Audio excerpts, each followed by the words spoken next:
Hello. Now, one of the things that I've been doing during this time of social isolation is that I've been doing brief videos for my wife's first grade French immersion class, in which I voice a shark puppet and a stuffed giraffe. Now, these have been very, very fun and have provided no shortage of amusement to my friends and colleagues.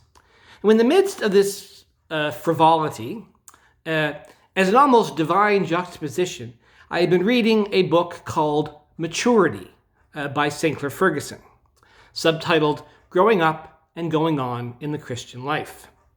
Published in 2019 by Banner of Truth Trust, it's a reworking of the first book Ferguson ever wrote in 1980-81 called Taking the Christian Life Seriously. Ferguson is a Scottish Presbyterian, was a pastor for many years, and is now a professor at Reformed Theological Seminary in Jackson, Mississippi. Now, this book, Maturity, is about discipleship, and it's about how to grow in faith. It begins in those sort of heights of finding out about salvation, the knowledge of what it means to be saved in Jesus Christ, and the great joy and excitement that is there. But this is not about that sort of short-term joy and excitement, but this is about Christian living for the long haul, long-term Christian living. Because he wants to especially tell us that in these days, there are many warnings about immaturity, and that immaturity is almost the default position of our Christian faith. And one of the things he wants to also sort of share with us as he begins this book is that he talks about the obstacles and hindrances to maturity.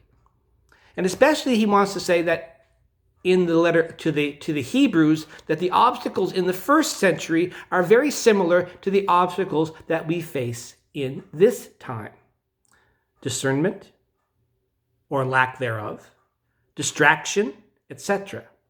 Now, with all these things in mind, he wants to build a road to maturity, to his end goal, which is the mature Christian believer.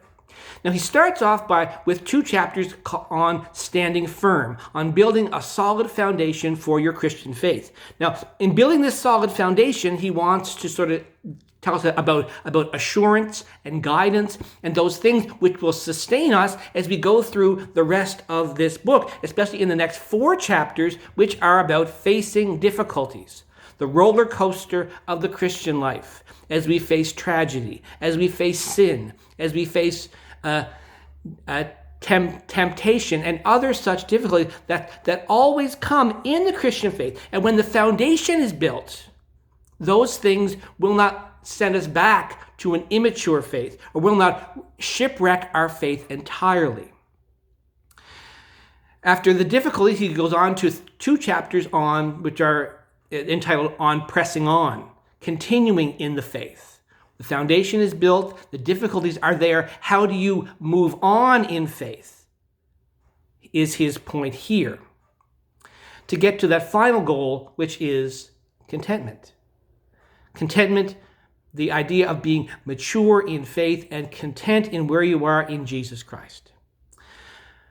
This book's main selling point for me is that it is filled, each chapter, with ideas and with portions of biblical exposition. This is not an evangelical proof texting book which draws verses out of here and there. This takes substantial pieces of scripture and exposits them in ways that show what Ferguson is trying to say. From the letter to the Hebrews, from the Psalms, especially from Psalm 119, from Ephesians 6, that each of these passages is explained greatly and in depth.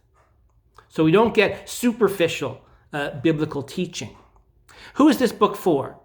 Well, this book is for pastors who want to lead people through to a mature faith. And this book is also for those not beginners, but this book is for those who are serious about finding their way to a mature, contented faith, and to know that God's way is the way to salvation. Thank you.